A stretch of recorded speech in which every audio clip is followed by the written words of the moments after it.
Hello, everybody. Welcome to CyberGames 2021. Let us know if you have any issues hearing us or seeing us. Otherwise, we'll assume that everything's working fine.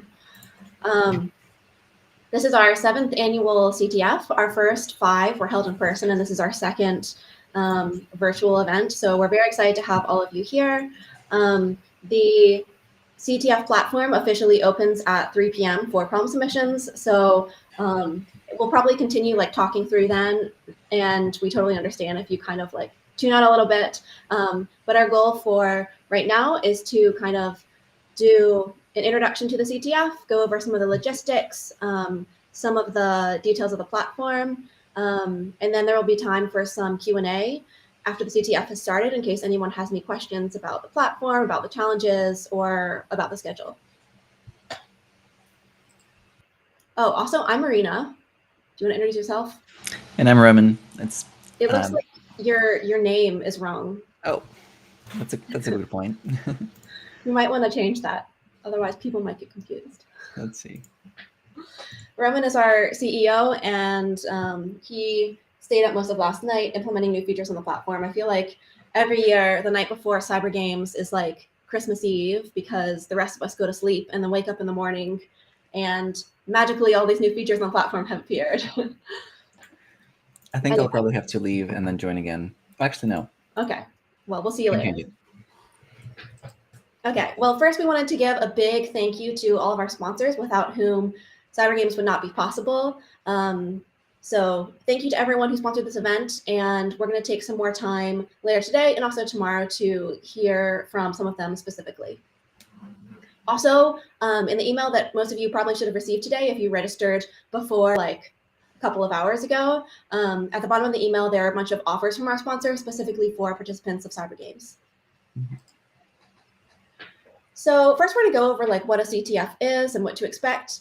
A CTF stands for a cybersecurity capture the flag competition. If you've done one before, then you know it's kind of like a digital scavenger hunt where there's a bunch of different challenges in a bunch of different topic areas, and the goal of each challenge is to obtain a flag, where a flag is a piece of text, and you might have to get that piece of text by decrypting some encrypted text, by breaking into a server. It really just depends on the challenge. And so each time you submit a flag, you get points depending on the difficulty of the problem. And at the end, the team with the most points wins. So just some helpful tips. Remember to read all of the challenges carefully. Sometimes the challenge description or the challenge title will kind of point you in the right direction or kind of give a hint in some way or another. Also, we do have a hint button next to the problem submission, which we'll show a little bit later on in this presentation. It looks like a question mark, and if you click it, you'll get a free hint. A lot of people forget that we have that hint button, so make sure to use it if you need to. And then finally, the flags are usually in this format listed here with a bunch of words separated by underscores. They're also usually wrapped in MetaCTF brackets, but not always, depending on whether that would make the problem trivial. You can submit it with or without the MetaCTF brackets. But if the flags are not in this format, separated by underscores, then we'll usually specify that. Yep, and most of the flags are case insensitive. And if the flag that you're submitting does not work, the top 2 causes are it's our fault because we messed up the grader, or 2, it's the wrong flag. And so it's generally not because the flag that you entered is in the wrong format. So if you think you have the right flag, but the platform is not accepting it, just let us know. Send a direct message to the MetaMail bot, and then we'll try to fix it. So briefly, the CTF rules can be found in the Discord under the channel rules, but the basics are don't attack the platform or other players. None of the problems require that you DDoS our website. If something does require brute forcing, it'll say so in the description. Don't attack anything outside of the competition. You can ask for your teammates and the CTF organizers for hints and for help, but don't ask people outside of that or share flags with them. And most importantly, we hope that everybody has fun and learns something new. That's always the point of our CTFs. Oh, and very importantly, we do not encourage using any of the hacking skills you may learn today and this weekend to do anything illegal. that's, yeah, because that's illegal. So here are the basic categories that most of the challenges will fall in. The first is reconnaissance. If you were here last year, you might remember the Mr. Kaysen challenge, where you had to figure out where Mr. Kaysen is located and do a bunch of reconnaissance, Googling, using Google Maps and stuff. He may or may not be lost again this year, so I would keep an eye out for him. There's also cryptography, where you might have to decode or decrypt codes and ciphers, web exploitation, where you break into a website, binary exploitation, breaking into programs, forensics, reverse engineering, and then anything else that doesn't fit into any of those categories. So here is our schedule for today. The full schedule can be found at this link above. There wasn't room to fit it all on the slide. So right now we're doing the CTF introduction. And again, the CTF officially begins at 3 p.m. Eastern in 8 minutes. We'll have some CTF Q&A after if people have any questions. It seems like there are already some questions coming in. So Roman, I don't know if you want to start answering them now or just wait till later. I can start now. So the question is, to the point, I guess before I answer that question, I should give a better overview of kind of how the competition works. So as soon as the competition starts at 3 p.m., if you log in, you go to the dashboard and press compete next to the CyberGames event from the dashboard, you'll enter the competition environment. And then the competition environment, you will see a lot of tabs at the top, and you will see a lot of sections at the bottom that let you, access different parts of the competition. The most important thing that you should care about is the problems tab. That's kind of that's where you will see all of the challenges. Our CTF is a Jeopardy style CTF. There are different kinds. Jeopardy style means that participants are given a list of mostly independent challenges, and the goal of each challenge is to obtain a flag. And the flag is a string of text. And so, you can enter that string, and then you'll get points on the scoreboard. Sometimes, for some competitions, all of the problems start at the same point value.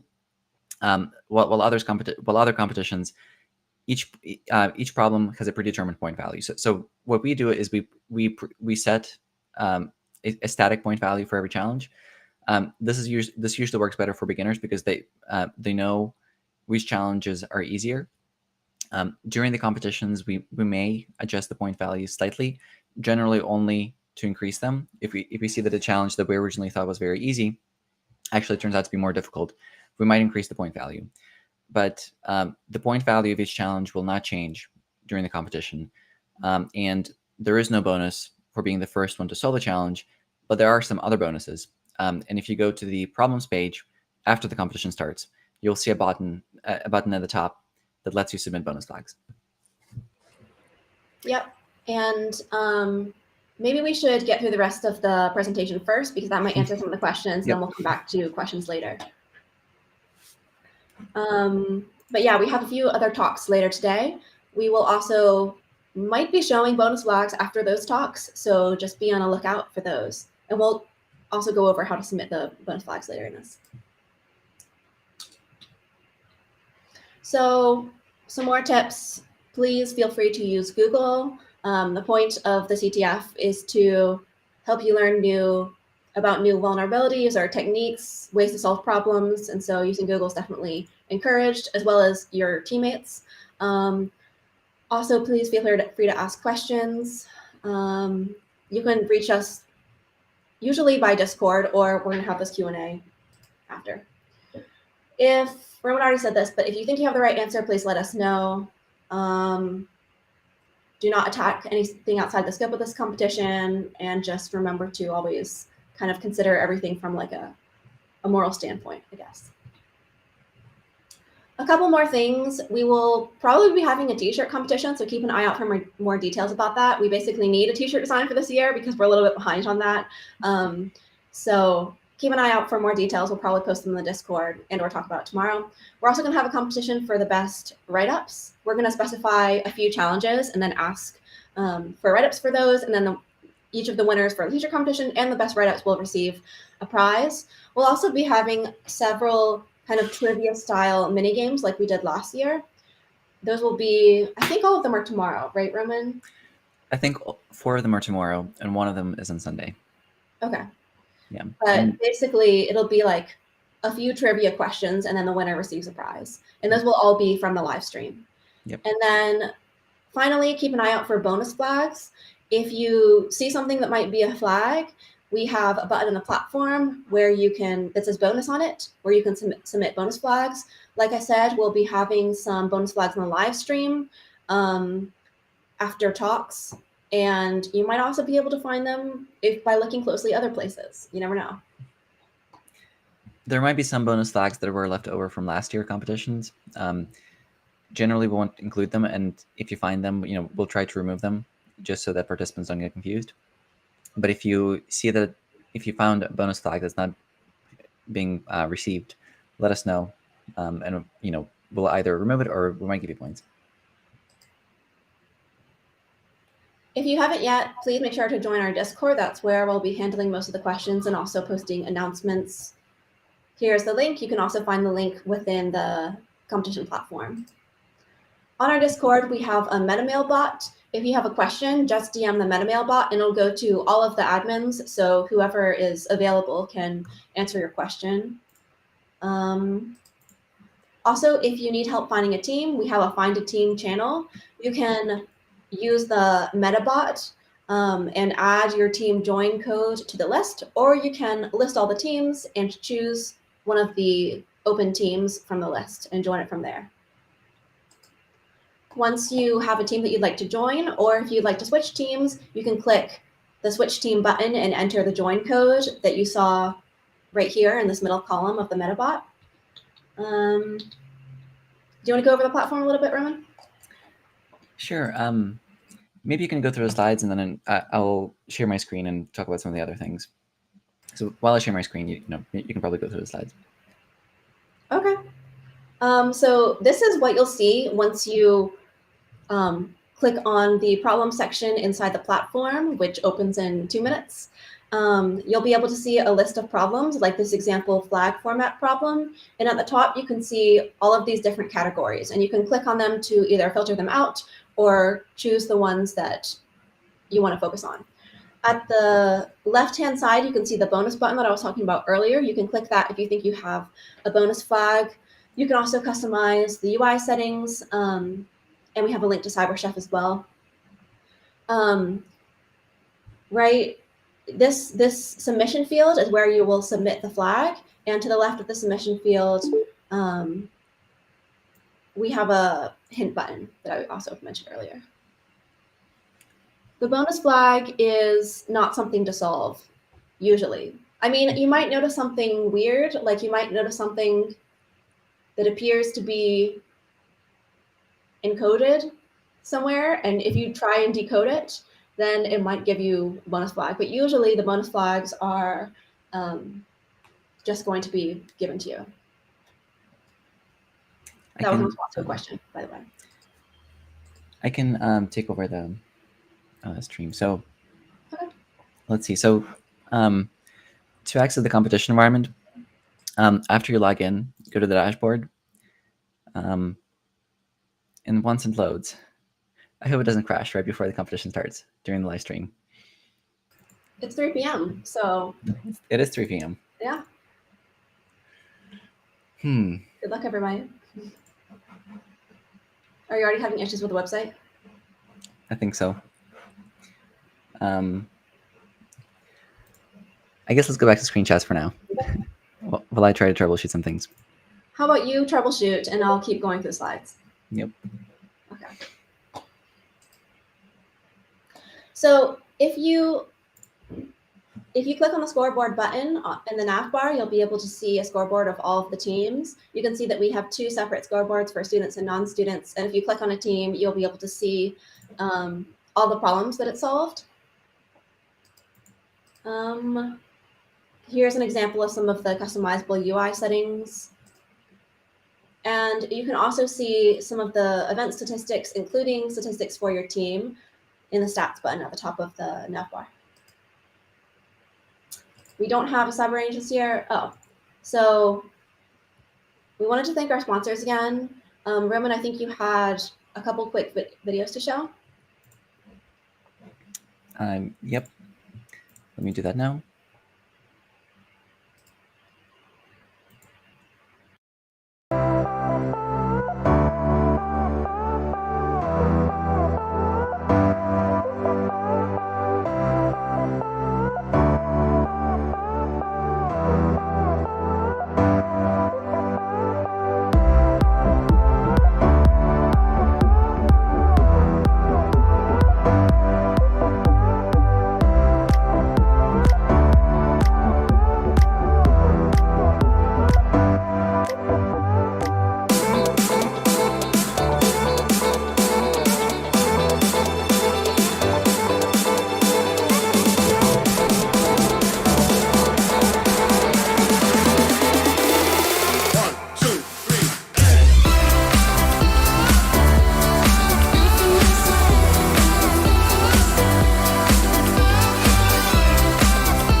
On the front lines of cybersecurity, attackers are battling to control our connected future. Winning this fight will take a new kind of defender. One with the sharpness to uncover what others miss along the way.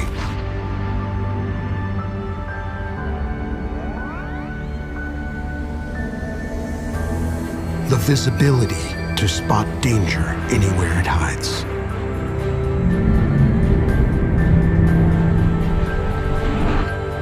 The wisdom to put together all the pieces.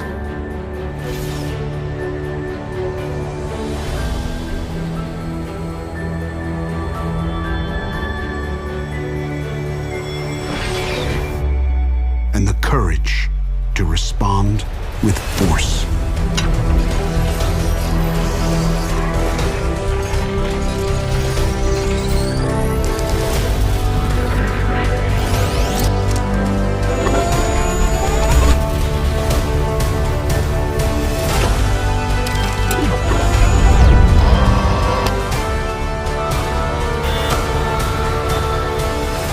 As defenders, we are stronger as one. Together, we can take back the power. Together, we can reverse the adversary advantage. Together, we can end malicious operations. From endpoints across the enterprise to everywhere, we are the defenders. Together, we were made for this mission. Are you in?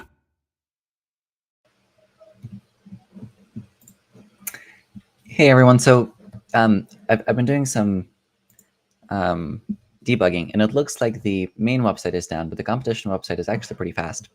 So I'll have to go and fix that. But I'll share my screen, my screen for now, and I'll go over the platform features, and then we can answer any questions the participants might have. And then I'll go back to debugging the main website, so you can actually get to this website.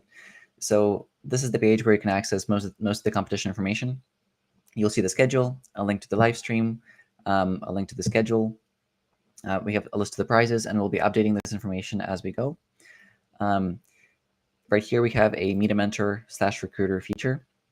And so this, our mission for our competitions has always been to connect students with mentors, and people who are trying to get into cybersecurity, help them find people who they can ask questions, find mentors, and it's really hard to do when the event is virtual. Our previous annual events used to be in person, and that's when a lot of people would, a lot of students would come from, all over the state, and then we would have professionals from the industry come enjoying the event during the day, and they would, they would talk, they would meet each other. And so we're trying to do something similar this year. So if you're interested in asking some questions about cybersecurity to any of these mentors, feel free to sign up for any of the talks. And 16 minutes before the competition, you'll be able to see a link right here to join the call. And if you are a mentor and you want to be added to this list, send me an email, and we'll add you. Finally, we have a new feature this year. It's called shared notes. This is something that you can share with your teammates. So if you, this is especially useful if some of the people that on your team are not the same. You met them through Discord and you don't know their Discord username. So maybe you join the team by join code. You can enter your Discord username right here and then share it with your team. You can also use it to share solutions and other things like that. So now that the competitions have started, I can show you the problems. So as I mentioned, the bonus flag, this is where you can add bonus flags that you find that are not specifically related to any other challenges. This is a list of all the challenges. They're separated by category. You can click on the category to filter the UI. If you make any submissions, you'll be able to see them in the previous submissions tab, and you'll also be able to see how many attempts you have per problem. Most problems have 50 attempts. Some problems have less, and if they have less, we'll usually say it, or you can see it in this tab. In the UI settings, you can change how the problems look. So if you like it more kind of CTF-D style, you can make it look like that. It's up to you. So scoreboard is where you can see all the teams. If you click on the team, you can see their progress over time, and then you can click on the problem, and you can see which teams solved that problem. Let's see, rules and stats. I think the stats page might take a while to, oh, no, it didn't. So stats is where you can take a look at top participants, top individuals, and over the competition, this page will probably slow down, but we're actively working on speeding things up. Looks like this page loaded as well. Yes, so after you log in, press compete right here. And this is how you can join the competition website. And once again, I'll be working on improving the speed of this website. Let's see, now let's answer some questions the participants might have. Let's see.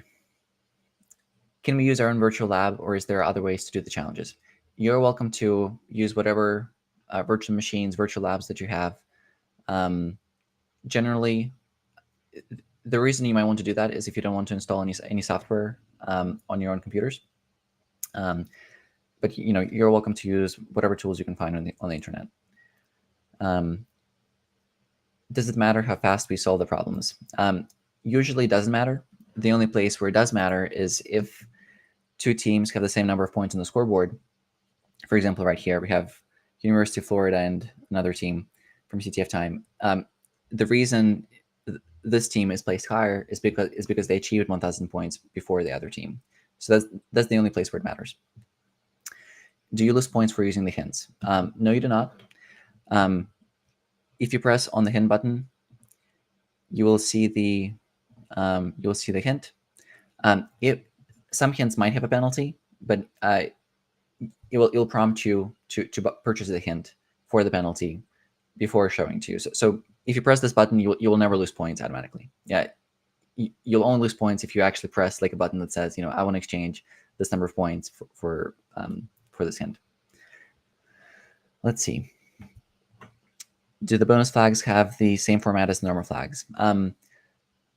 They are generally pretty similar, but usually bonus flags will say bonus instead of MetaCTF.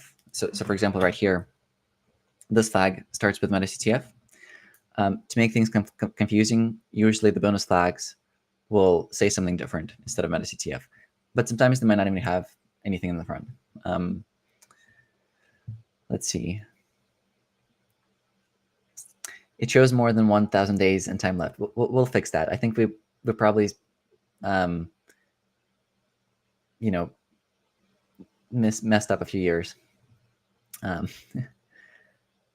Let's see. Yes, so we're currently working on fixing the issues with the website. well, I'll go work on it as soon as I'm done with the live stream. Let's see. Getting reports if competition has ended. So if you're getting reports if competition has ended, that's probably because you might be in the wrong competition. Make sure you're in the 2021 event as opposed to 2020. But I'll take a look at it. Okay, people won the bonus flag. Fine, I'll give it to you. Let me find it.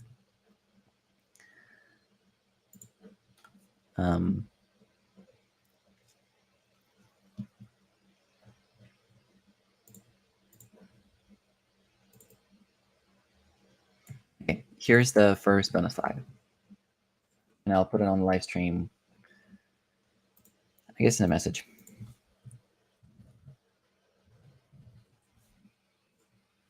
Okay. And I misspelled bonus.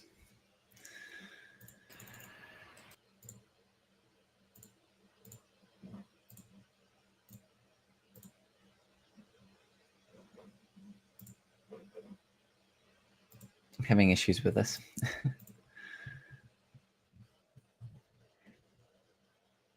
there any other questions? Yeah, if there are any other questions for now, maybe we can go back to making the site a little bit faster and maybe come back later and answer some more questions. We'll also be available on the Discord through the MetaMail bot and also in the general questions channels.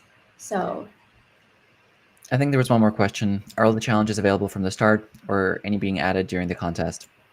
We might add some more challenges 24 hours into the competition. So everybody in every time zone has the same amount of time to work on them. The majority of the challenges are released right now, but some might be released at 3 p.m. tomorrow, Eastern time. Someone's asking, where do we put in the bonus flags? Yep. So this is where you can put it in. Let me make sure. Go again where you clicked to get that. I think we need to. We might need to enable it. So let me do that right now. Okay, but basically, if you go to the problems page, at the top there should be a row of buttons, and the first one says bonus, and that's where you submit all the bonus flags. Another person said, I put the bonus flag and it says wrong. If that happened, then you can send us a message in MetaMail and let us know what you're submitting, and we'll take a look at that. And I just updated it. So if you enter it now,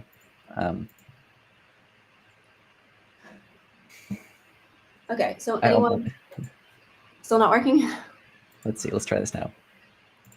Okay, now it's working. So if you enter it now, it should work. Okay. So everybody who tried submitting it, try again now. There is no penalty for incorrect submissions. You do have a limited number of submissions, usually but the limit 50. is 50. So yeah. You probably don't have any risk of reaching that limit. Mm-hmm. Yeah, it's only to prevent people from brute forcing. Yep. Any other questions? So our next talk will start at 4 p.m. I think it'll be a resume workshop by Andy from Forage. And so we'll be back in a few, maybe half an hour. If you have any questions, feel free to send them to ModMail. Yeah, and we'll see you soon.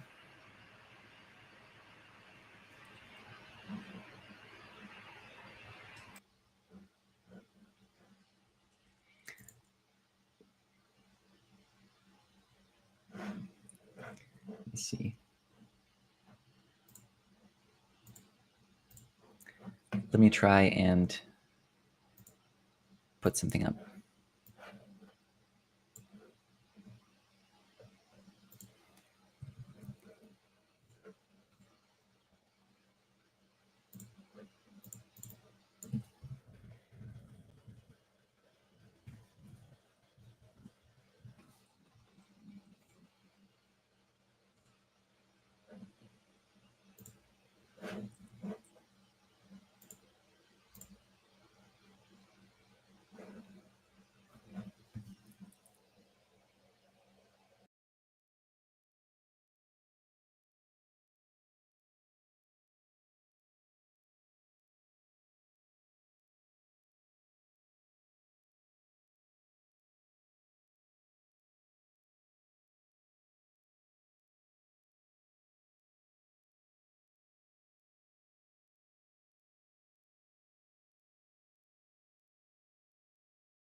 Hey everyone.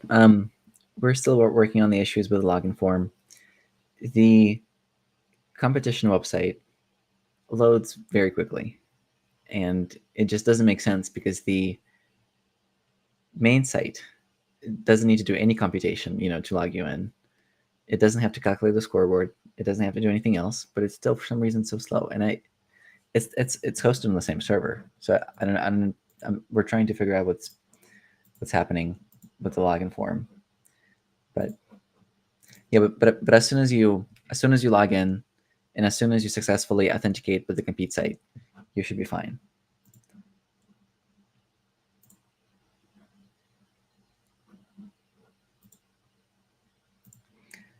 So we're currently waiting on Andy from Forage to give us a live resume workshop. So he should be joining any minute.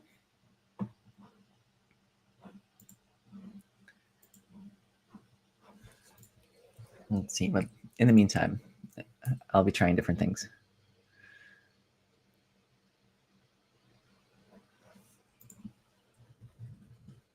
Got the site.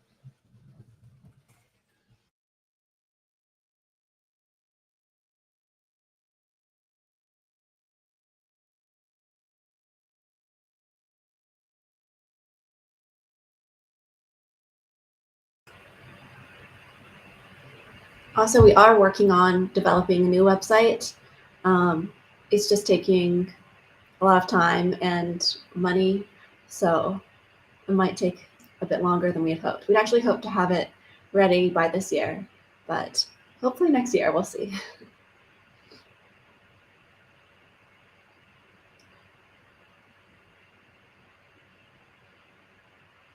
Also, while we're here, we are looking to hire a content manager to help manage the CTF problems and create problems and help some of the problem developers. So if you have experience, running CTFs, creating CTF challenges, please reach out to us at contact@metactf.com, and yeah, we'll get back to you.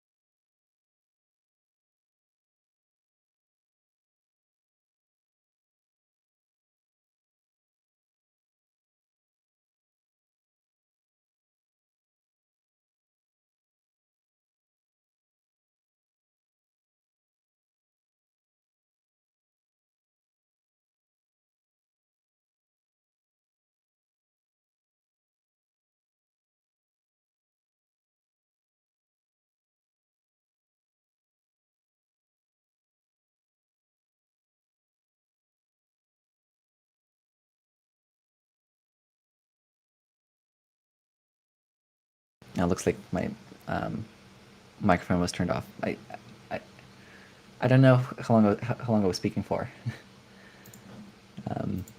But if you're interested in working with us, please send an email to contact@metactf.com or to roman@metactf.com, because right now we're really busy. We won't be able to read all the chat messages and write them down, but we'll definitely respond to them after CyberGames are over.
So Andy just joined us. Hey everyone, how's it going? Can you hear me? Is my audio okay? Yep, we can hear you. Awesome. Wonderful. Sounds good. So you can share your screen if you're ready. But you can start anytime. Just let me know. Awesome. Let me find my screen.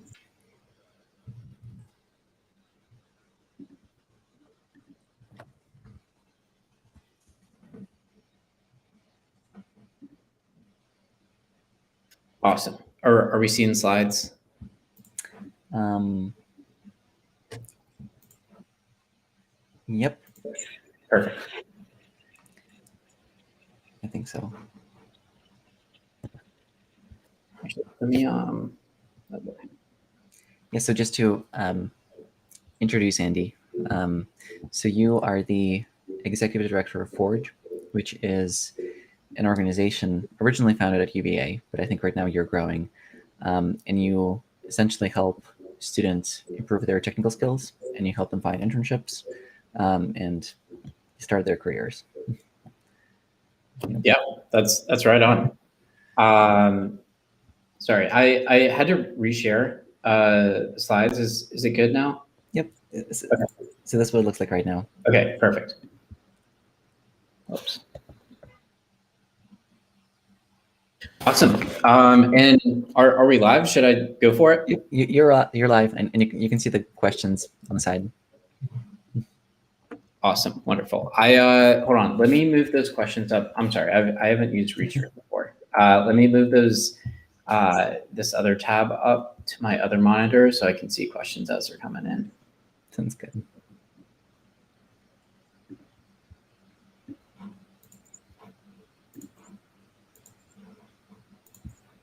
Awesome. Cool. And I have until 4:30. Is that right? Yep. Awesome. Wonderful. Well, hey, everyone, how's it going? Super excited to be here. Like I said, Andy Page. I am the executive director of Forage. Forage, we're a nonprofit. We really focus on teaching digital and modern skill sets to university students. Our biggest program, the program we're most well known for, is our launch program. In short, you apply to this program. If you get accepted, you get paid to learn in-demand technical skills. So we have 4 different skill tracks. Software engineering, which I'd imagine might be the most interesting track to a lot of people here today. We also have data science, digital marketing, and UX design as our other tracks as well.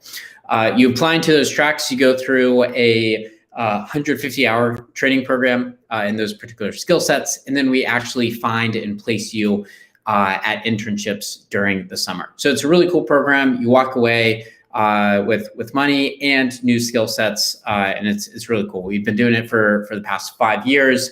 This upcoming summer will be our 6th year, so we're super excited about it.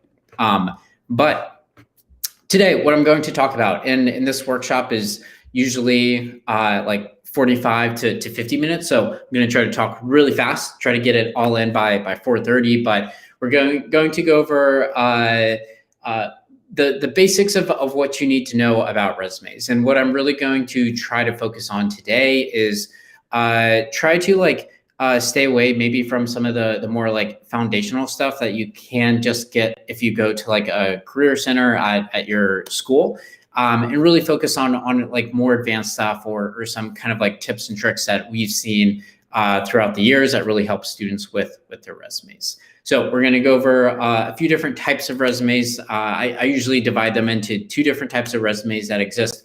We'll talk about which ones you might need depending on your future career goals. We'll go over some quick do's and don'ts for resumes, and then I'll share a few tools that I usually recommend students use, and that can be really helpful in your resume creating process.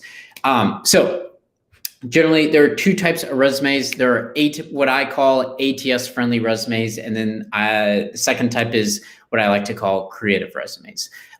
Real quick, ATS, what does that even mean? What does it stand for? ATS stands for Applicant Tracking System.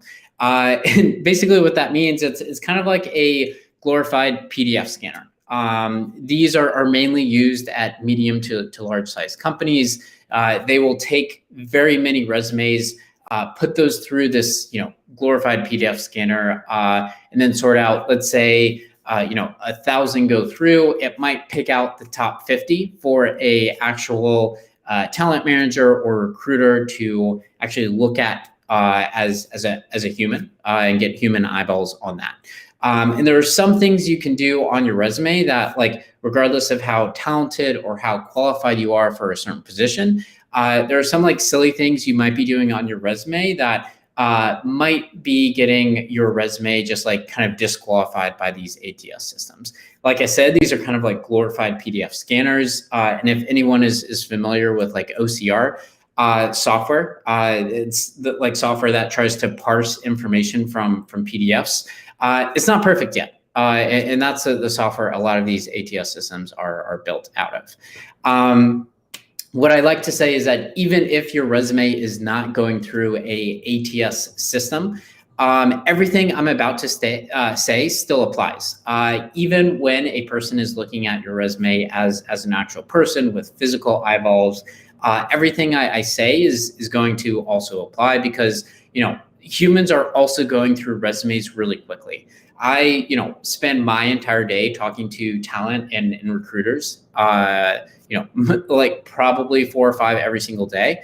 And I've watched them go through over 30 resumes, and this is like overestimating. I think it was more like 5 or 6 minutes.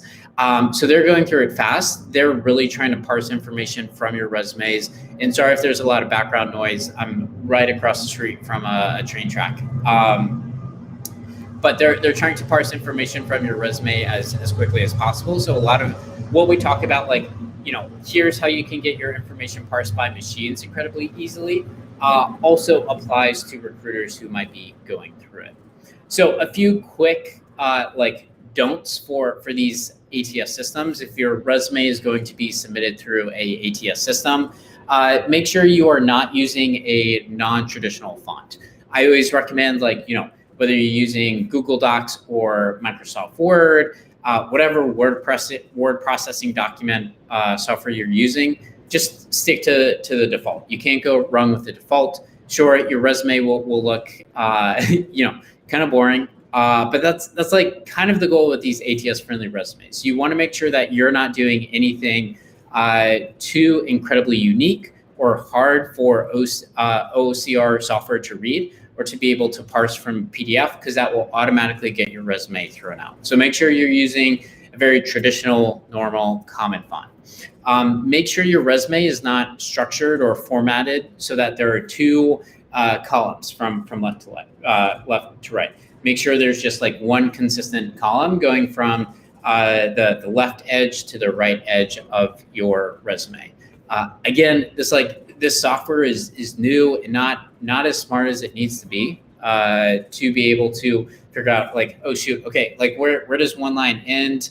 Where does it begin again? Where does the other line start? Where does that one end? And so just keeping everything formatted in one column throughout your resume is going to be very, very important. Make sure you're using traditional section headers. Don't try to get creative with your top like H1, H2 section headers. Stick to what you see on like every resume ever. Things like education, experience. If you're planning to go down more of a like academic career path, you might have publications as one. Leadership experience, volunteer experience, those things are all good to put on your resume, but don't include something, just like totally out there that isn't on any normal resume template that you might see. Last thing is make sure you're not using any weird date formats, unconventional spacing, or anything like that. Consistency here is really important in your spacing and your date formats. So whatever you do choose, 1, make sure it's like, generally normal, but 2, and almost like as importantly, make sure that format stays consistent throughout the entire resume. Don't, for one position, write out December 3rd, 2021, and then in another place, say 12/3/2021. keep consistent throughout, both with date formats and with spacing.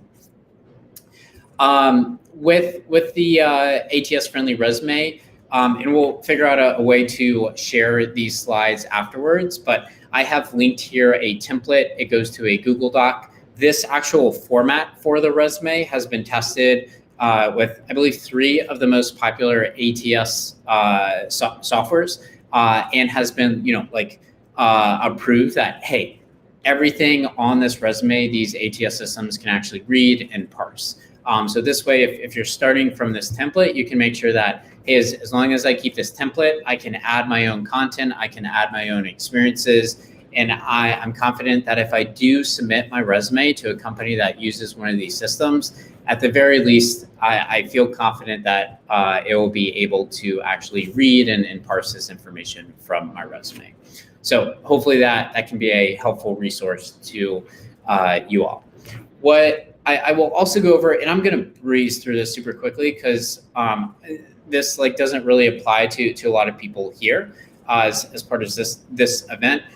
If you are interested in a career that's more so design focused, I'm talking about product design, graphic design, anything dealing with print or maybe user interface design.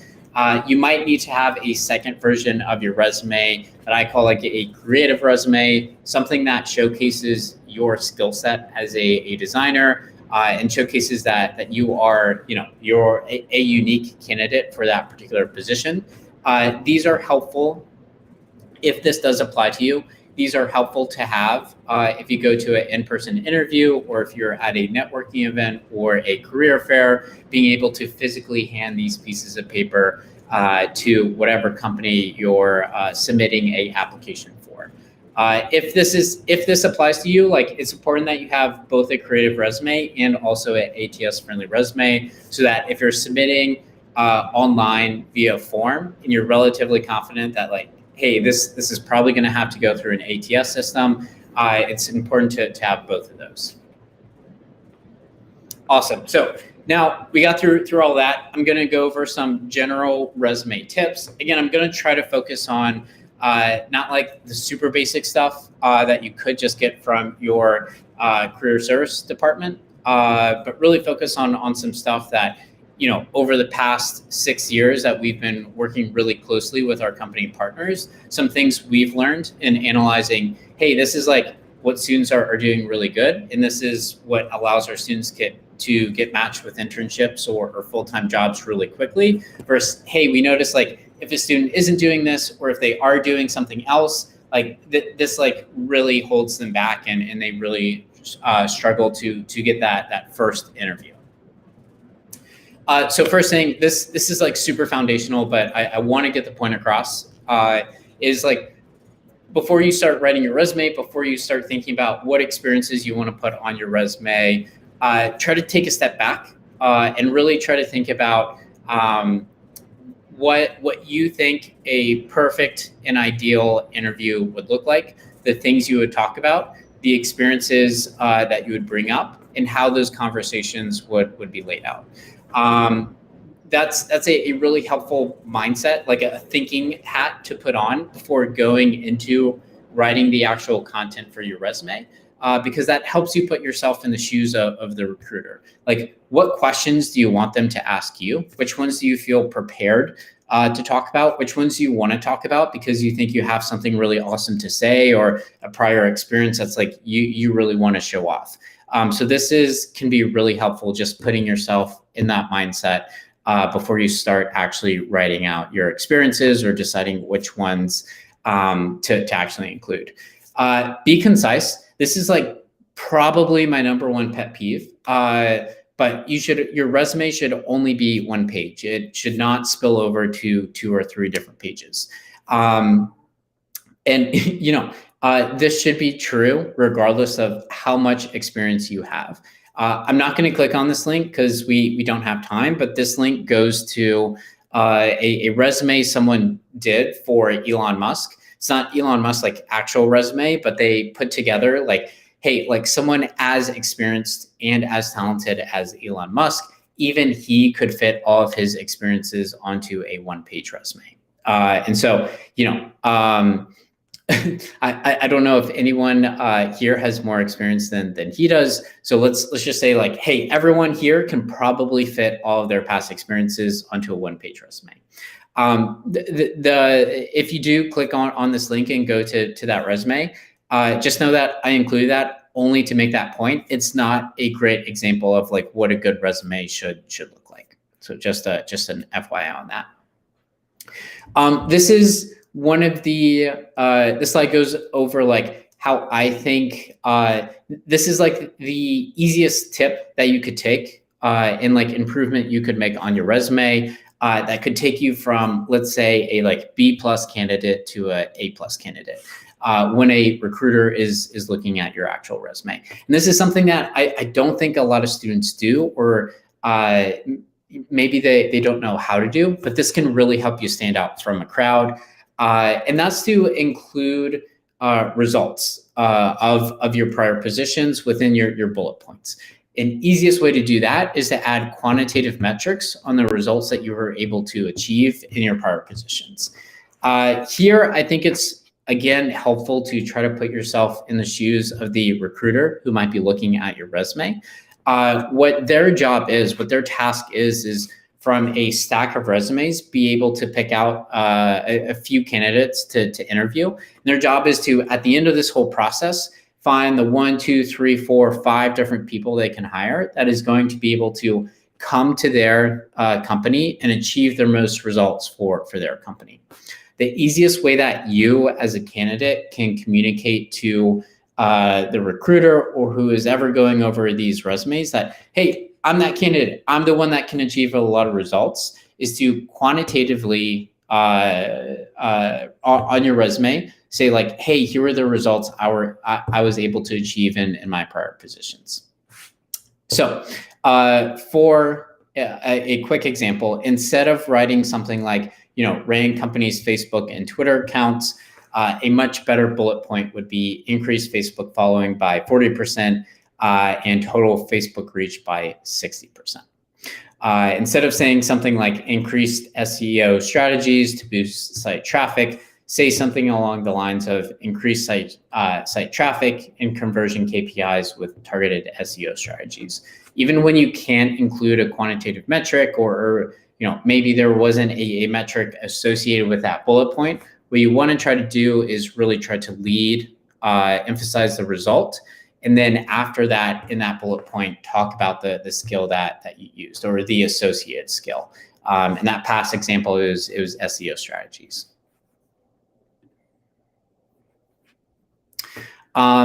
Few other things, and just like talking about like, hey, how can I as easily and effectively as possible communicate to the recruiter or who is ever looking at this resume, I'm the one who can achieve results, is make sure that you're starting each bullet point with a strong action verb and that it's active.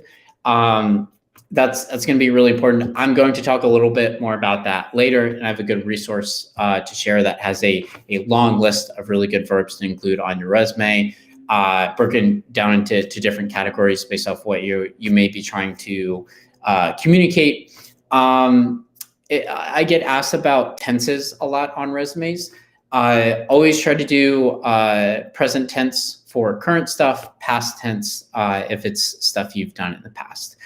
In terms of personal pronouns, you don't, within your bullet points, you don't have to say like, I was able to increase, just say like increased blank and go from there.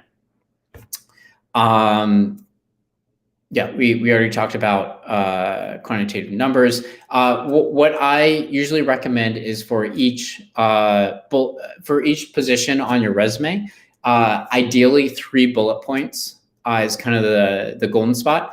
2 is okay, but ideally you have 3 bullet points, and you should aim to have at least, if you have 3 bullet points, 2 of them should have quantitative metrics. That's again, like so important and such an easy way that you can take yourself from just a like really good candidate to a great candidate who's really standing out amongst the crowd and amongst the other resumes that a recruiter might be looking at. You should absolutely have a skill section. One pet peeve, this like used to be pretty trendy. I haven't seen it recently, but I want to just say this. Don't put a scale on your resume that's like grading yourself on certain skill sets.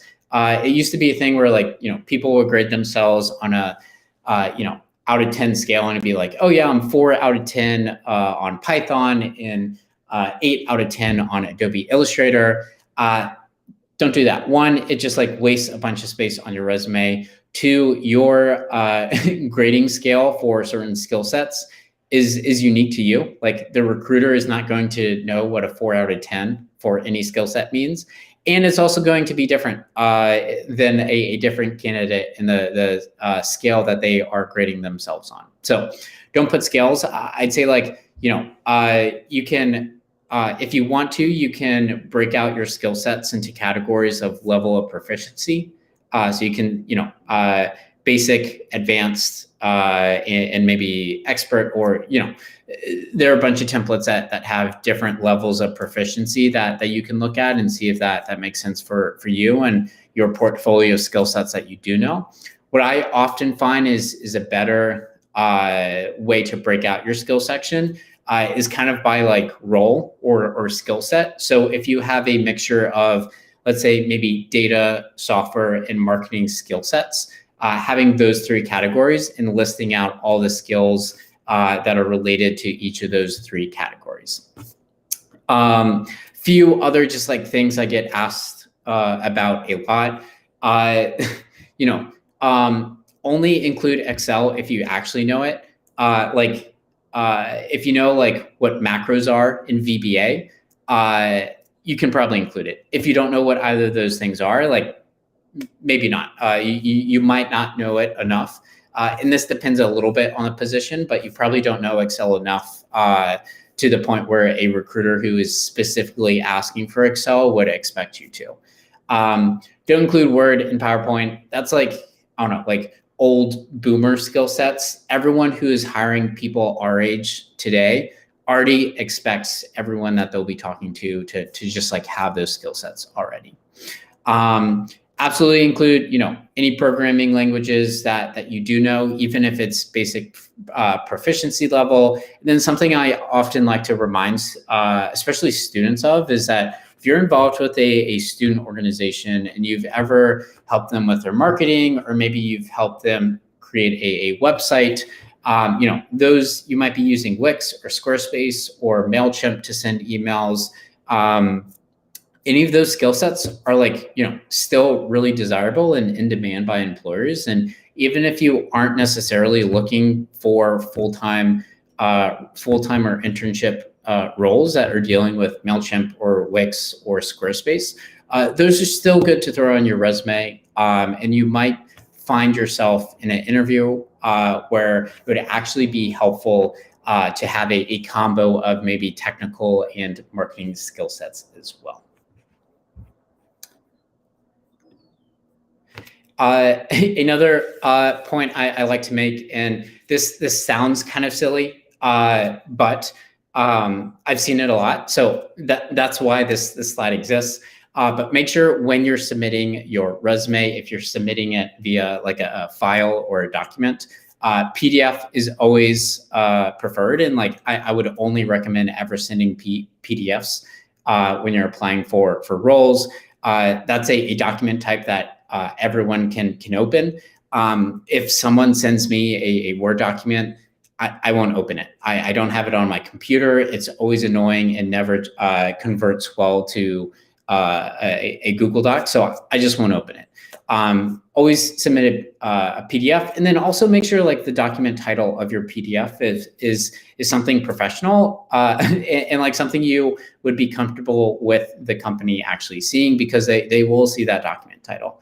I've seen students, submit things that are like, Andy Page, final resume, V3, no, actually final .pdf.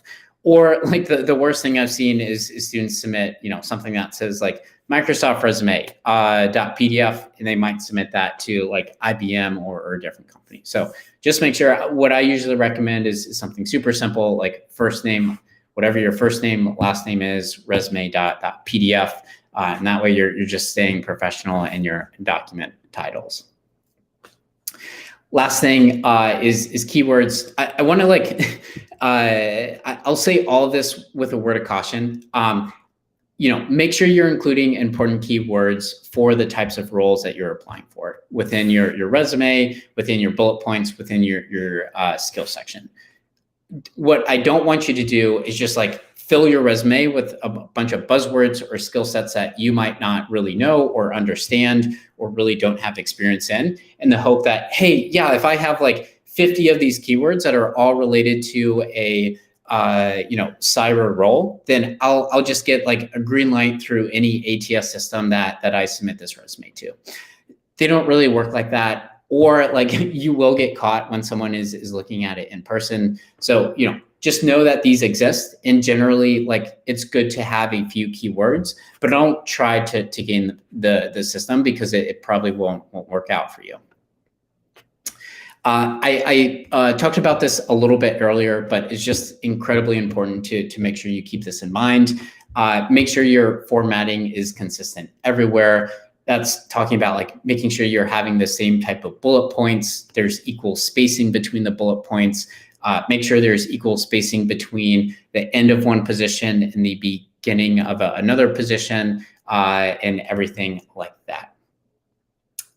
What I also find students mess up a lot, again, is the dates. So just a second comment on that as well. Make sure your date formats are consistent. Doesn't totally matter what date format you do choose. Just make sure whatever you do choose is consistent throughout. I think this is the last thing. Make sure you keep your organization simple. So what I usually recommend for students, the first section should be education, then work experience, then maybe skills, and then maybe something like leadership experience or side projects or hobbies, different things like that. When you get out into the labor force and are working full-time jobs, you can flip education and work experience, but keep it in generally that order going down your resume. Make sure with the verbs that you are using, and again, you should start each bullet point on your resume with a action verb. Make sure, I like to say like, make sure you use strong action verbs. And I have a few examples right here. I could go on a little bit longer and talk about like, hey, here's the difference between a weak action verb and a strong action verb. But what I think is generally more helpful is making sure that you are, or is actually going to this link. This link goes to Resume Worded, really amazing resource. We have no association with them. I just think they're awesome. And I tell every single student I can about them. But they have a page of about 250 strong action verbs that you can pick and choose from. And they have it organized into different categories based off what you might be trying to communicate or convey with that particular bullet point. But really helpful resource. Also, like limit the number of times you use each verb. If possible, like just use each verb once. You don't want to be saying like the same verb over and over and over again and use it in like 3 or 4 different bullet points. Again, here's a link to a template that you can use. Again, this has been tested and put through a bunch of different ATS systems. So at the very least, you can be sure that if you include all of the, if you include your content, it will at least be able to parse. Micah, I saw your question. We'll find a slide or a way to share these slides, and it's just hyperlinked, so you can just click here. It just goes to Google Doc. Last thing I'll recommend, again, no association with Resume Worded. I just think they're a super awesome tool for students. Resume Worded is a really awesome resource. You can upload your PDF, and they will actually use the same technology that ATS systems do to give you a personalized score on what your resume or how your resume scores for those ATS systems.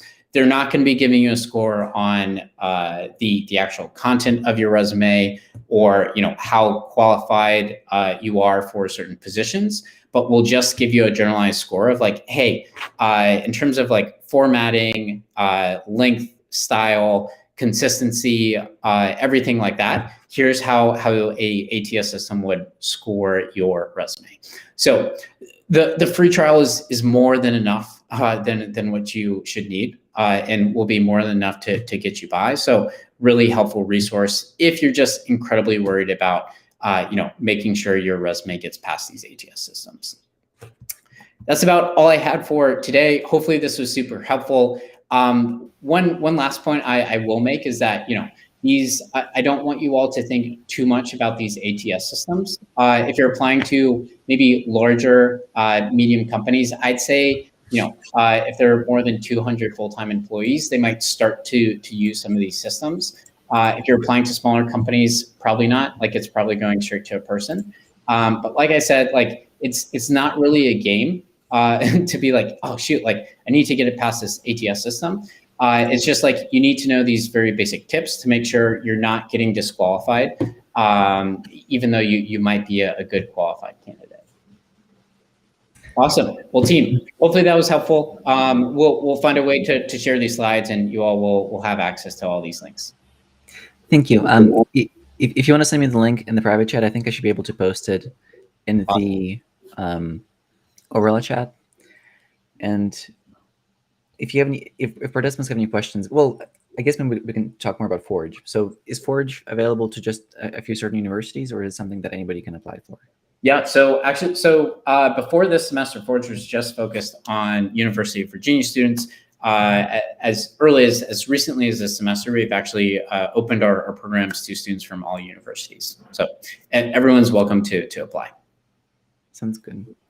Yeah, so if you have any links, I can post them in the chat. Do participants have any questions? I mean, so one question that I always had about resumes is, when do things become irrelevant? So for example, when I was in college, there were some high school activities that I did that I thought were, really relevant for me then. Mm-hmm. But, as time passed by, they seemed less important.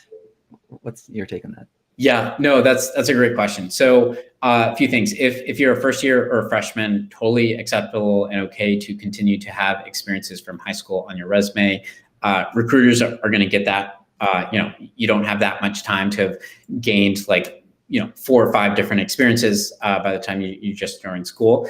Hopefully you start to be able to pass off some of those in your second and junior year. By sophomore year. By your third or junior year, you should really have the goal of being able to get all of your high school experiences off of your resume. That's kind of the general advice we give to students. That makes sense. And well, I guess you mentioned you shouldn't put more than 3 things in your, well, there should be 3 bullet points, but how do you know what to fit on the one page? How do you pick your best experiences? Yeah, no, and so like a really good tip, kind of a pro tip, and we see a few students do this, is maybe to have your resume on a Google Doc and list all the possible experiences that you could think of and that you could write on your resume, and maybe that goes to 2 or 3 pages. But then what Google Docs is, I don't know. I love Google Docs. It's really easy to duplicate that document and then just delete a bunch of experiences for the particular role that you're applying for that maybe aren't super relevant, and only keep the ones that are really relevant for every single position that you're applying for, and make sure that is condensed down to 1 page. That's a really easy way to make sure that every role that you're applying to has a very tailored resume for that specific role that doesn't take up a lot of your time. It's not like you're starting from scratch on your resume every single time. You're just spending a little bit longer the first time to make that resume that might have a few more experiences than can fit on 1 page. And then you're just kind of picking and choosing the most relevant ones for each position you're applying for. That makes sense. Well, thank you for joining us today. Will you be available in the Discord server participants have any questions? Yeah, I will. I think I still have to send you my username, but I'll get added to that. Also, my email is just andy@joinforge.co. I'm always available to give one-on-one feedback on resumes or practice for interviews, anything like that. Just make me a resource. Happy to be as helpful as possible. Does this look right? The email? Yes. Yep. Good. Cool. Well, thank you. Roman, appreciate it. Take care. Bye.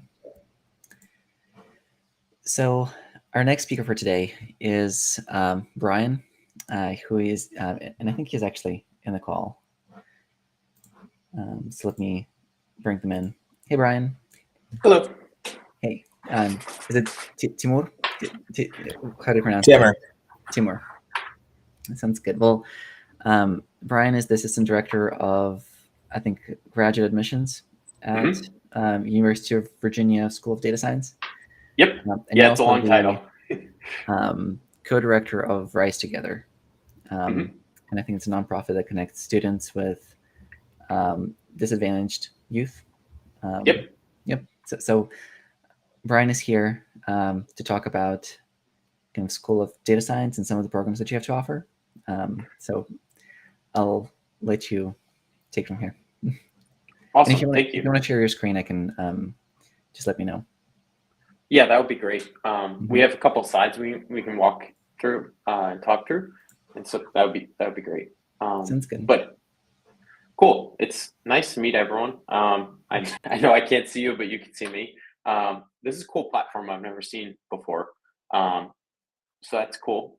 So I'm also joined by Timur, and Timur is a current student in the Masters of Science and Data Science program here at the University of Virginia. So I'll give him a chance to introduce himself and just share a bit about kind of his background and why he chose our school, and then we'll launch into our presentation. Sure. Thank you, Brian. So I guess my background was I was an econ major undergrad in 2018. Did 2-3 years of work in consulting for the government.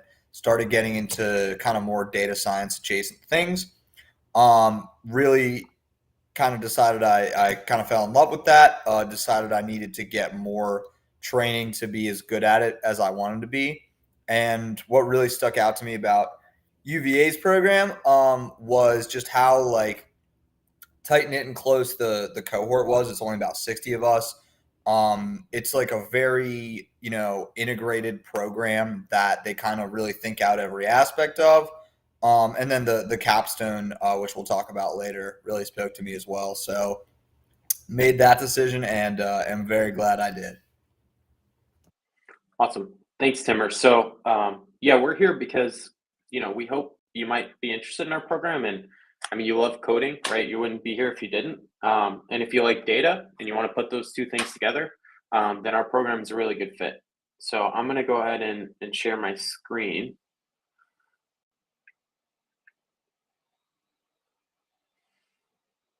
So let's go ahead and present.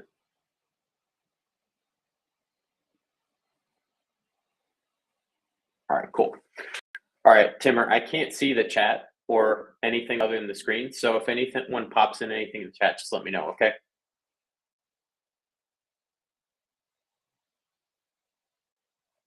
Cool, let me go forward here. All right, so before we get started, we're kind of curious how everyone's feeling today.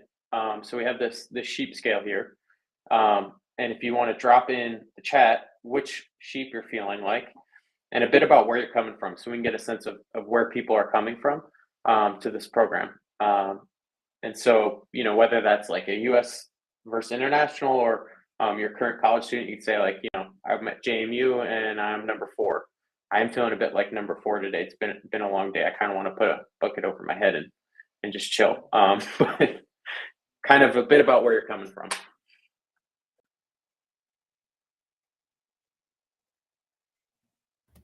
They're trickling in.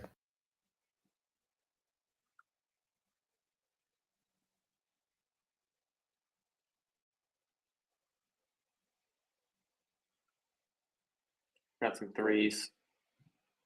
Feeling like we have a crazy hair day. I understand that.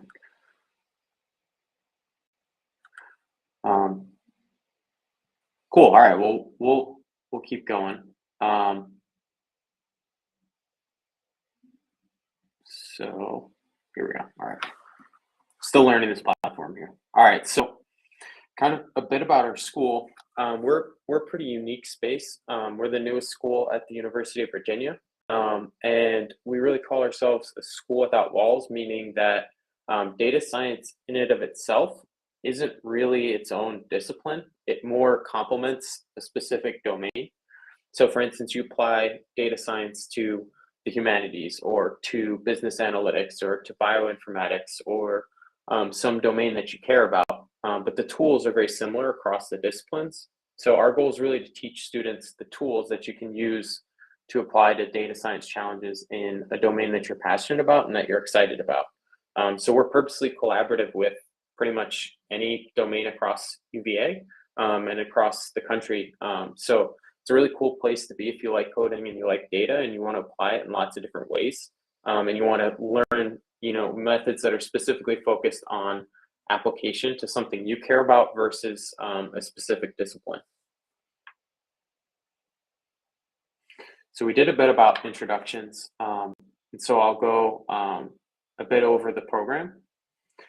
So kind of some things that make our program unique is we focus on the ethical dimension of data science. So, I'm sure people have seen tons of different things come out about different ways that data has been misused. And one thing that makes our school unique is that we really focus on not only how to use data, but should you use data and in what context. And so ethics is a critical part of everything that we do. It's not only a standalone class, but also something that you talk about in all your classes and everything you do. Of course, as a school of data science, you learn coding. You learn how to work with leading platforms and coding languages. Really, we focus a lot on applying modeling concepts and mathematical practices and coding practices. So not necessarily teaching you just the theory behind them, but then how to use them so that when you're in a job, you can use those skills and really apply them. And then obviously a huge part is communicating your findings to people in a way that's compelling. That's a huge part of data science, is not only getting findings, but communicating them clearly. And then working in a team environment, because data science is a team sport. And so it's really critical to be able to work in a group. And that's something that we model throughout the program through team projects, and then also the capstone project that Timur will talk about soon. So kind of the way the program works is we have some prerequisite courses, and there's 4 of them. Single variable calculus, linear algebra. We offer that one through our school. You can take an 8-week asynchronous coding boot camp for that course and get that prerequisite knocked out. An intro stat course and intro programming course. We're GRE optional, so if you don't want to take the GRE, you don't have to. We don't ding students who don't submit it. And then the structure of our program, it's 3 semesters. You start in the summer and you graduate the following May. So it's quick, it's 11 months. And you're out with a master's degree, which is really cool. And then one unique element is the fact that it's a cohort experience, and that, as Timur said, it's a small group of about 60 students. You take every class with those students. You're doing your projects in a group with them. You get to know them really well. So that's really cool, and not something a lot of master programs have, where you really get to know your classmates well and you work in a group with them throughout your time in our program. And then also having faculty from really a whole range of disciplines, whether it's like neuroscience or humanities, biology, business analytics, really any range of disciplines. We have a faculty member who does that, which is pretty cool. So you can come to us from different backgrounds and different interests, and also see people who are also in those backgrounds. So Timur, I'll turn it over to you to talk a bit about the curriculum. Yeah, absolutely. Thank you. So basically, like Brian said, there's 3 semesters. Technically, you have like a week of technical orientation and regular orientation to start, but then we jump into it in the summer session. Again, I'll point out what's nice about this is it's 3 semesters, but you finish it up in 11 months, which, like if you're job minded, that's definitely a plus. So In the summer, you kind of go over setting up the foundation for the rest of the curriculum. There's a refresher on programming, which even if like me, you thought you really knew how to do it well, you definitely still learn some new stuff. There's a class on kind of the data pipeline of, how to get data from different places, CSVs, databases, web scraping, all of that. Then moving into some of the how to play around with it in code and visualize it. Just getting that general familiarity, because that's like people say 80% of the job, which I think is pretty accurate. And then there's a class on linear modeling where they really get into the guts of all of the regression models, which kind of is the basis of a lot of what you do in data science. So getting that really deep foundation on it, I thought was super helpful. So that's the summer. Then you get about a week off in August before moving into the fall, where there's 4 courses plus a little bit of the capstone work, which is listed at the bottom. There's a class on computer science, which was something like not everyone thinks of when they think of data science, but really knowing those algorithms well gives you, I think, a huge leg up. Statistical learning, which is basically going over all of the different methods that you're going to be using, all the different models. There's a class on Bayesian machine learning, which is, I think, very unique among these types of programs. And then, like Brian mentioned, the big focus on ethics. There's a whole course on it. So, you really get that ethical foundation, which is one of the biggest trends, I would say, in the data science field is people, got the models working really great over the last 10 years. And then a couple years ago, I think really started to think about what the ethical implications were. So again, very important. And then the capstone, I think we talk about a little bit more in depth later, but that kind of is underway and chugging right now. And then in the spring, you really focus on that more, as well as a class. I guess it's called machine learning. It's basically neural nets, really getting deep into those. And then the opportunity for 2 electives, which is nice because the field is so broad that it really gives you a chance to dive into the parts that you find the most interesting. So yeah, basically you learn a ton of things in about 11 months and then go on to do something interesting, hopefully. Yeah, definitely. Thanks, Timmer. So yeah, we'll leave this slide up here too for you to talk a bit about what the capstone project's like, and maybe give an example of what you're working on, and maybe some people relate to that. Yeah, definitely. So I guess I'll talk about the capstone sort of as a whole, and then I can talk about mine in particular. Make sure I don't talk about it too much because I could talk about it for a while. But basically, the idea is, anytime you're in an academic setting, you learn a lot of theory and don't necessarily get a chance to apply it. I think, and we have a lot of group projects, which are really great, but a group project in a class, while it definitely gives you an opportunity to apply concepts, doesn't really give you that full experience of working very in depth with stakeholders on one problem over a long period of time and creating something with actual business value. So that's really the crux of what the capstone's about. It's really all year that you work on it. You work in a team of typically 3 to 4. Mine is 4. And yeah, you work with real people on a real problem. I'll get into mine in a second, but basically we're going to come up with a solution that they will actually use and will actually help this organization. So I'll talk a little bit about the way you kind of get into your capstone. So there's a ton of different capstone sponsors. I think there's about 20 this year. And basically there's all kinds of different projects across not only the kind of the breadth of different industries, but the breadth of different data science topics. For example, you could do things in healthcare. The one I'm working on is a particle accelerator. Some people are doing things in marketing. Some people are doing things in education. Really, any kind of field, there's definitely opportunities to work on different capstones. And then more importantly than that, there's all kinds of different like data science topics. There's some that are very focused on creating databases and like ML engineering type of things. There's some that are very focused on visualization. There's some that are very focused on modeling, which mine is. But yeah, there's just really all kinds of opportunities. And the really nice thing about it is it's sort of self-selective. You basically vote on which ones you want. And I think other than maybe two people who got their third choice, everybody got their first or second choice. I got my first choice. So it really works out. And even if you don't get your first choice, which, you know, like I said, everyone pretty much gets one of their top ones.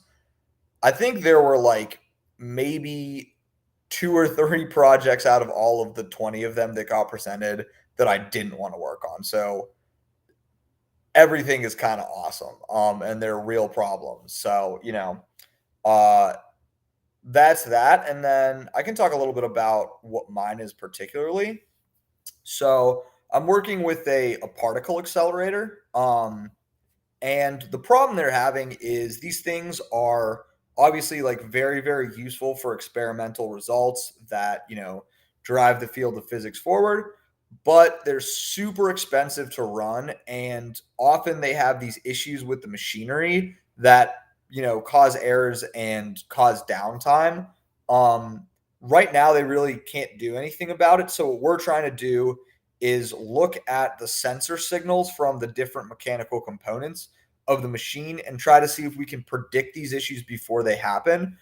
Because if we can predict them, they can shut down the machine, know how to fix it, and kind of get back on their way rather than having these unknown kind of failures occur or things breaking or anything, you know, catastrophic like that. So hopefully, you know, whatever we do, I say hopefully, but it's is gonna really improve their uptime and allow them to do more experiments. So, you know, we're working with real data. We kind of just got through the process of understanding it, cleaning it, all of that stuff. Right now, we're really looking deep into like all the different kinds of models we can apply to this problem. And we've narrowed the list down from 20 to about like 12. So there's, you know, like I'm rambling at this point, but gonna really get to explore some very, very cool things with this. And I don't know, I'm super pumped about it. I have a ton of fun working on it, and I think we'll get to something really special. At the end, you get to publish an academic paper as well. So I'll have that on my CV, which I don't have yet. So yeah, it's basically a job without being a job or the bad parts of a job, and gives you a real experience working in data science. Did I miss anything, Brian? No, I think you hit it pretty well. And it's good to see that you're passionate about it, because really everyone who does one of these projects is super passionate about whatever they're working on. And so it's good to see that come through. People talk about them, because it is a really unique program in that you can do one of these projects where you really help a client, and you also do something really cool that you can talk about and be proud of. So that's unique about our program. Can I mention all right, one more so thing about the capstone? yeah, go for it. I was gonna say, so really quickly, people come to the program from like all kinds of different backgrounds. I came from like the more kind of consulting, a little bit businessy. Some people come from more academic. So it kind of forces you to work on the parts that you're not as experienced with. So obviously the really deep technical modeling is what's new and challenging for me. But the sort of working with clients business value side of things is definitely new for a lot of people coming from academia. So it really kind of forces you to become well-rounded. And that's the last thing I have to say about the capstone. That was a great point. Cool. All right, so I'll kind of quickly move through a bit about admissions for the program, and then we'll leave some time for people to ask questions that they have. And I also forgot to mention, if at any time you have a question, feel free to drop it in the chat, and hopefully we'll get to it. But you know, if not, we'll answer it at the end. So definitely feel free to drop questions in. So a bit about what we're looking for in students. You have to like solve problems. That's pretty much all data science is. You have to have some knowledge of math and statistical concepts. You have to like working with data and working with mathematical concepts. As Timur said, you have to like working in a team, because data science is a team sport. And so being able to communicate with others is critical. And then you have to come in with some kind of knowledge of coding, which all of you have, or you wouldn't be in a hackathon. So you have a leg up there. And then really coming in with a clear reason to use your degree. Because as I said, data science itself isn't a discipline, it's tools that you can apply. So you have to have a passion and something that you want to apply data science to. And so coming in with that is really critical because it helps guide your coursework, your capstone project, and the electives that you take. And then where do people come to us from? As Timur said, really broad. We take students from a ton of different backgrounds. So people who want to switch careers, maybe they're a teacher or doing something they're not super passionate about and they want to use data. So they come and switch careers, get a degree in data science and go out into the field. People who are already working in the STEM field and want to move up. People who just love to code and want to further their skill set. Some of you might fall in that category. People who are recent college graduates and they want an advanced degree before getting too far into their career. People who work for several years and maybe are going to lead a team of data scientists and want to understand how data science works to lead those teams, or maybe you're selling a data science project. People who are working in the government and want to use data science in their work. And really, as I said, because data science is applied to a domain you care about, we take students from across undergraduate domains and backgrounds. So you can see a pretty exhaustive list there, but really people come anywhere. As long as they have our prereq courses and they're excited about data science, they can do well in our program. So you can find all this information about the application online, but we do have an upcoming application deadline in January. So if you're interested in joining our residential 11-month program, that deadline will be in January 6th. So definitely keep that in mind. So this is kind of how the application works. I'm going to skip through some of this stuff just to be mindful of time. We talked a lot about the capstone projects, so we won't give a project example. As far as career services and outcomes, as a student, you'd have access to 2 full-time career counselors and an industry advisor network of people in industry and in government across the data science pipeline, whether that's like humanities or business analytics, bioinformatics, or sports marketing. Really across industry, you can have access to people who will help mentor you, which is pretty cool. Here's some outcomes for graduates of our program. You can see starting salary, places that they ended up. Companies like Amazon or Capital One or Inference or Facebook, all the way through to Ford Motor Company. Academia, UVA School of Medicine, the Department of Transportation, Federal Reserve, pretty much all over the place, just like people come in with different backgrounds. And then, as I said, here are some key dates for next term. So January 6th is the priority deadline, and that's really the main one if you want to be considered for a spot and for financial aid. But we will offer final rolling deadline of March 15th. And so here's some ways you can get involved. You can, apply by one of these deadlines. And then next steps. So I'll be meeting with you all tomorrow from 2 to 5. I'll be available. So please feel free to sign up to meet with me. I'd be happy to talk about the program, answer any questions you have. And then really you can go on our website and I can drop a link to that in the chat and fill out a request for information. You can sign up to meet with a student ambassador, Timur, or any of our other student ambassadors, and then definitely start an application. So I'm going to stop sharing for now and go back here and see if I missed any questions. No, okay, so I'll drop in the chat links to these things so that you all have access to them. Yep. Are you able to enter it in the overall chat? If not, you can just send them in the private chat, and I'll okay. Send them. Yeah. Cool. So, yeah, but thank you for joining us. Yeah. I think for now the sign up page is currently disabled because we had some technical issues in the beginning where website went down.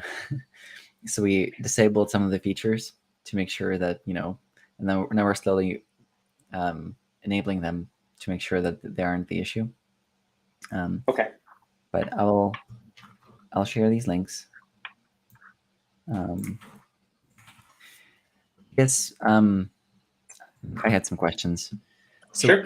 how did you two decide to go into data science? What was kind of the rationale? Did you have some like a career goal in mind, a specific job, or did you just were interested in data science and saw the opportunities that a degree like that could give you and decided to pursue it? Yeah, I can take that one. So basically, I didn't know what I wanted to do coming straight out of college, so I went into consulting, which is what you do when you don't know what you want to do. And I kind of just started working more and more on data related projects. I mean, the term data science has been thrown around, and you know, I really wanted to. I saw the appeal of being able to make predictions based off the information you have, and it almost seemed like magic to me, really. Like you can basically learn anything from previous information. So I came to the realization that I didn't have all of the necessary skills to do that well in my current role. And the only way to do that really would be to go back to school. So that was kind of my moment. And I had tried to like do some implementations and it went okay, but I really realized like this is the kind of job that you really need to know things pretty deeply to be successful. So for me, you know, school was the right answer, and I was a little nervous about like leaving my job and career trajectory to kind of take a step back and go to school, but so far it's definitely paid off, and I'm so much better at, you know, data science than I was. How long have we been doing this? 5-6 months. Yeah. So, and I'll be even better when we finish 5-6 months from now. That makes sense. It's awesome. Well, let's see if there are any final questions. I'll check the Discord server. But I don't think there was anything. But well, I can answer that question later. I think it's more specific to the competition.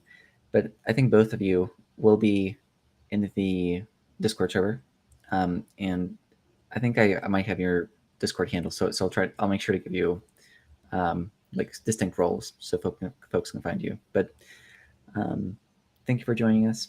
I hope you have a great evening. Good talking with you all. Yeah, and definitely feel free to reach out if you have questions. We're happy to help. Here, I can send my email too. Sounds good. And about the bonus questions. So if you join the competition, the flag doesn't work. Yeah, okay. Here's Brian's and Timur's email addresses. Maybe I'll just post them here instead. So I feel like if that's Ryan's email address. And this is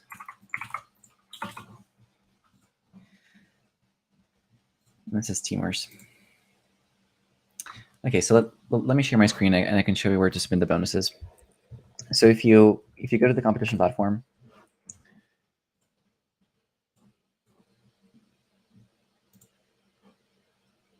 let's see. Go to the competition, log in, access the CyberGames competition. On the problems page, you will see an area to enter bonuses. And so if you enter the flag from that I just pasted, and let me see if I can actually, if it was right.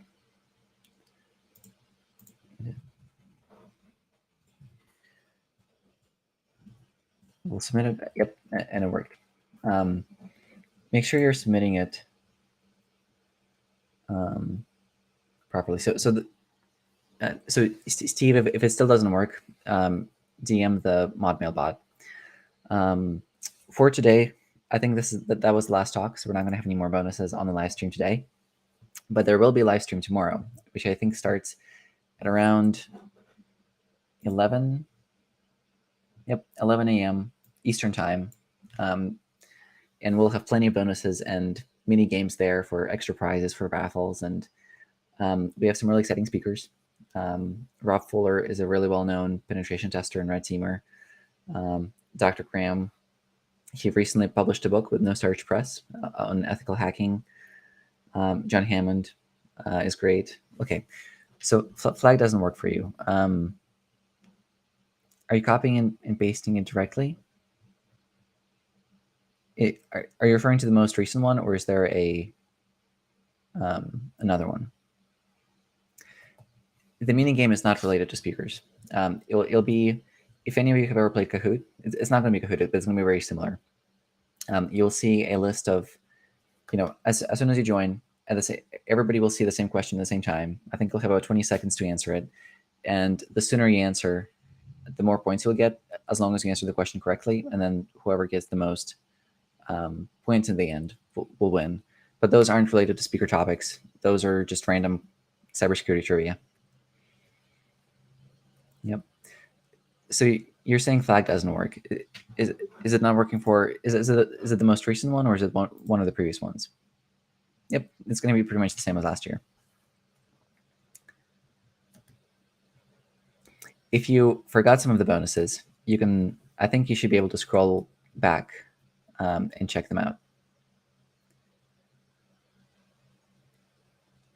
That one was from Talk 1. Is this? I feel like I shouldn't post them all again. I feel like I should make you do work and and scroll back in the stream and find it.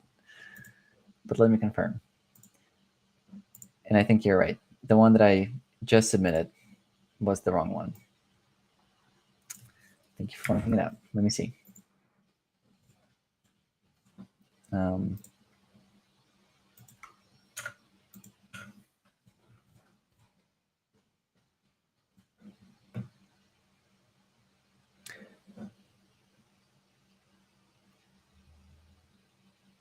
I think after I end the stream, you should be able to go back and look at all the chat history.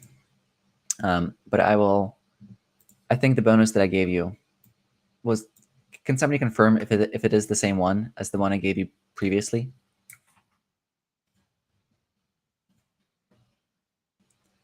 Can't talk right now, I'm busy watching a live stream. Okay, well, I'll post it was, okay. I think there's like a 20-second delay. I feel like I'm talking to you all in real time, but here's the last bonus.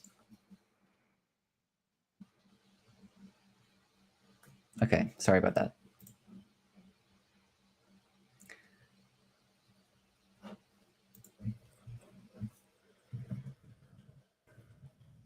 I'll give you a few seconds to copy it. I'll also delete the message.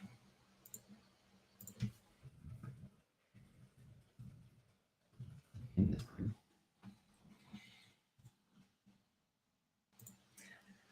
right, well, I'll see you all tomorrow. If you have any questions, make sure to DM the bot. We're really busy answering all the questions, so it might take some time to get to you. But after the stream, I'll go and try to go through all the questions that aren't answered. Cool. Well, hope you all have a good evening or morning, wherever you are. And I'll talk to y'all later. Let me disable this bonus.